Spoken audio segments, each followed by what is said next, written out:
And there he is, Jason Ronald. Jason, good to see you. It's time for some platform updates. Excited to be back, Larry. Happy New Year to you. Happy New Year. It's been a while since we've had you on, and I know the team took a little bit of time off after the holiday, but they're back in it, and we've got some things to talk about. So let's just jump in and tell us what's new with Xbox One Series XS and Xbox One. Yeah, as you mentioned, post-launch, the team took a little bit of an extended break, a very well-deserved break, but it was also a really good chance for us to kind of lean back and just listen to the community and listen how people are using the consoles, what they're excited about, areas that we can improve.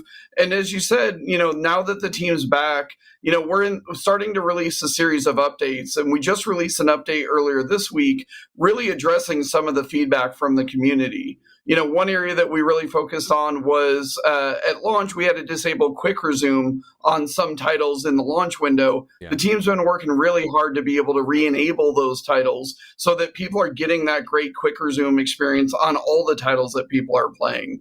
And other areas, like we've seen reports of things like controller disconnects as an example. That's another area that the team's really been investing in to make sure that, you're just getting that best-in-class experience on the Xbox Series X and Series S. Yeah, now that's a great call. And I want to point out that we're talking about, you guys have a build numbering system. This is 210221, the year, 02, the month. And that's now available. And folks should be downloading that on our Xbox Series XS and Xbox One. And it's great to point out that certainly the next-gen features like quick resume, the older consoles don't support that. But a lot of these other quality of life things that you've been working on, some of them will go back to the Xbox One generation, correct? Exactly. And that's the thing is when we say we're listening to the community, it includes everybody, including people on Xbox One, people with an Xbox Series X and S. And that feedback's critically important to us because it really drives our priorities. And we want to make sure that we're really delighting our fans regardless of what device you choose to play on. Now, I was reading this interesting thing about smart delivery was a huge boom over the holiday. Tell us about it from your side, because you've got an interesting stat that I was hearing you're going to share with us. Yeah, we're really proud of how people are using the consoles and really enjoying smart delivery. And we've had close to 6 million smart delivery upgrades since launch. And that's just really exciting to see because that means people are jumping in and playing their games, and they're always guaranteed to get that best version of these titles on the device that they're choosing to play on. Great. That means they own perhaps the game when they bought it on Xbox One, and now they upgraded to their new console, and this game, whatever title is, and there's many, many titles, just upgraded automatically, right? The user didn't have to do anything. Exactly. And developers are continuing to update and optimize their titles for Xbox Series X and Series S. So whether it's a title that you're currently playing today or it's a title that a developer is going to upgrade in a couple months, you're still going to get that best version as soon as the update's available. And that's, again, smart delivery. And you can see that if you're browsing through the store on the console or on the web, you can kind of see smart delivery and some of the other cool features that the next gen handles. You talked a moment ago about, looking at fan feedback and fan requests. We've also got some updates coming. I mean, we can't tell you exactly what they are, but I know there's a lot of people hard at work on the Xbox app, right? Absolutely. And one of the pieces of feedback that we very clearly seen is people are missing features like achievements, as an example, in the Xbox app.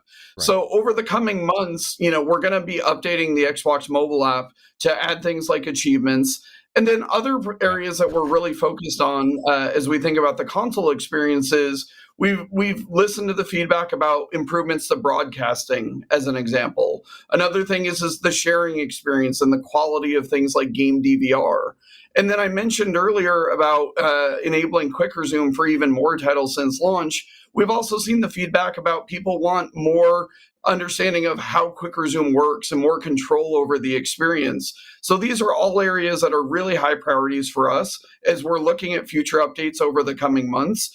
And you'll be able to start seeing some of these experiences in the Insider Rings really soon. So yeah, if you want to do that, I can put a link in the notes below about how to sign up for an Insider Ring, and maybe kind of get a look at what Jason and the development team is doing and where we're thinking of going and planning with some of the newer features.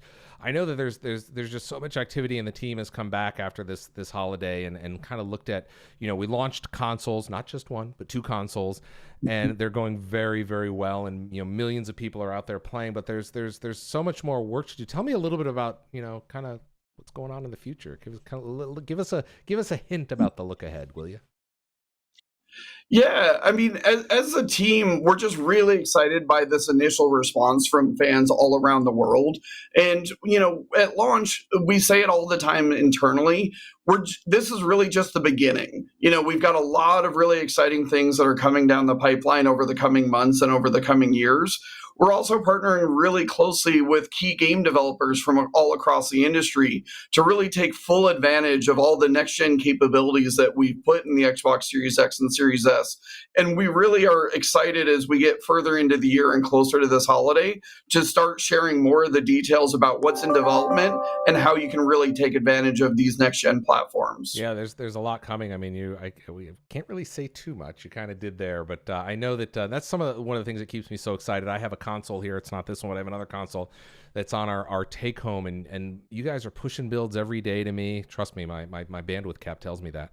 But you're pushing the builds all the time, and we're checking these out, and I'm filing bugs, and it's great to have that type of feedback, not internally, but also everybody at home can participate when you're in the insider ring. So it's great to see that. I know that you got a lot of stuff planned, Jason. So again, I say this to you all the time, but I think we're going to have you on again sooner rather than later, right? Yeah, you should tell Jeff I'm coming after him. I heard he was a little bit afraid of me coming and taking his job, so let him know I'm on my way. I'm telling you right now, he's just going to say uncle. He's just going to back up slowly. But Jason, it's great talking to you, great chatting with you, and I'll let you get back to work with the team. And again, if folks want to sign up for Insider and get a look up the pipeline, that's the best way to do it, and join us at Xbox Insiders and help us make Xbox continue to make Xbox great. Thanks so much, Jason. Thanks, Larry.